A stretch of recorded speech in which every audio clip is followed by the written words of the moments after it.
This is an example of a purchase where the purchaser requires a loan but also puts down a deposit on their purchase.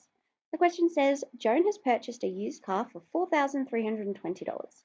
She puts down a deposit of 15% and agrees to repay a loan at 8.2% per annum flat in equal monthly installments over 4 years. Find the value of each installment that Joan will have to make. So when Joan puts down a deposit, that's a little bit of money to start off with to ensure that, yes, she's going to pay for this car. She doesn't get the car for nothing. She has to put down a bit of a deposit, a little bit of money, so that she can take that car home.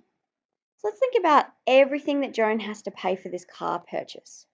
So the total amount that Joan has to pay is going to be equal to, first, the deposit.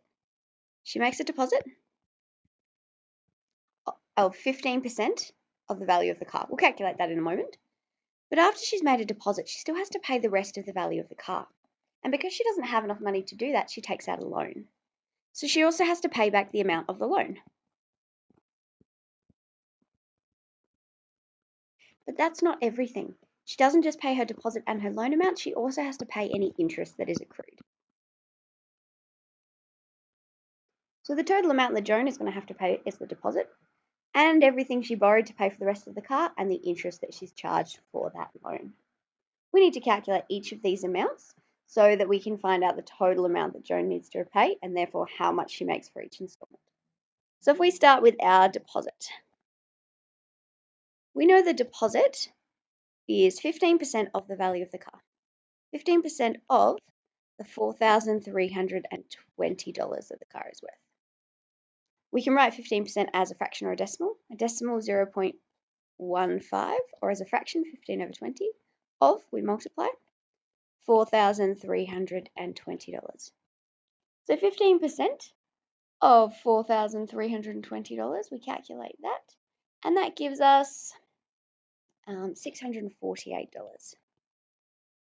So the deposit that Joan made was $648. She paid $648 to take the car home. Now I'm going to colour the deposit in blue, so we remember that's the value that we have for deposit. We also need to know the loan amount, how much money Joan actually borrowed in her loan. She didn't borrow the whole $4,320 because she could afford to pay a little bit. So let's calculate how much she did borrow. So our loan amount is equal to the total value of the car without the deposit because she already paid $648. How much more does she have to pay to make it up to the value of $4,320?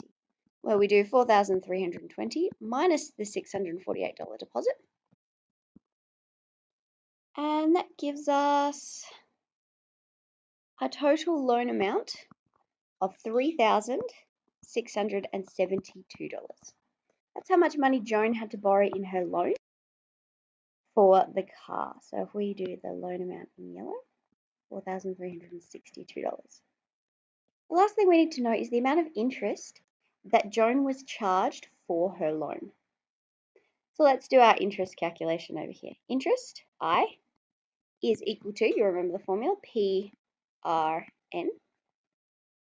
So our interest is the principal amount of the loan. The amount that Joan actually borrowed wasn't the value of the car. She didn't borrow the whole value. She borrowed $3,672. So 3,672. That's the principal amount of her loan. She'd already paid a bit, so she didn't need a loan for the whole amount of the car, just $3,672. The interest rate she agreed upon was 8.2% in simple interest. You can write that as a fraction or a decimal, 0.082, or 8.2 over 100, multiplied by n, the number of investing periods, which was 4 for 4 years. So we can calculate the total amount of interest that Joan had to pay on her loan by putting that calculation in. And that gives us, or the total amount of interest is $1,204.42. And we can colour the interest in, we'll do that one green. So the total amount that Joan has to repay is the deposit that she made, plus everything she borrowed from the loan and the interest that she was charged on that loan. So the total amount is the deposit was $648, plus the amount she borrowed on the loan was $3,672, plus the amount of interest she was charged was $1,204.42 for the duration of that loan. And so the total amount that she had to pay back for the car, including the interest, was $524.42. Altogether, this is how much Joan has to pay for her car loan. Now, we're not finished here because that's not what we were asked to find. We're almost there, but we were asked to find the value of each installment. Each amount that Joan has to pay every month because we know they're monthly installments. So if we're taking this total amount that Joan has to repay and breaking it up into equal monthly installments over 4 years, 4 years is equal to 48 months. So if she makes one installment every month for 4 years, she's going to make 48 installments. So each installment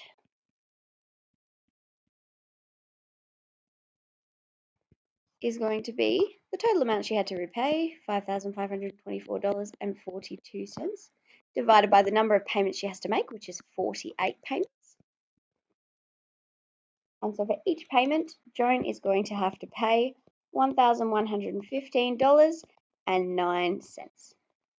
So each installment, every month, Joan pays $115.09 for 4 years until she's paid off the total value or the total amount of her car plus the interest she was charged on her loan.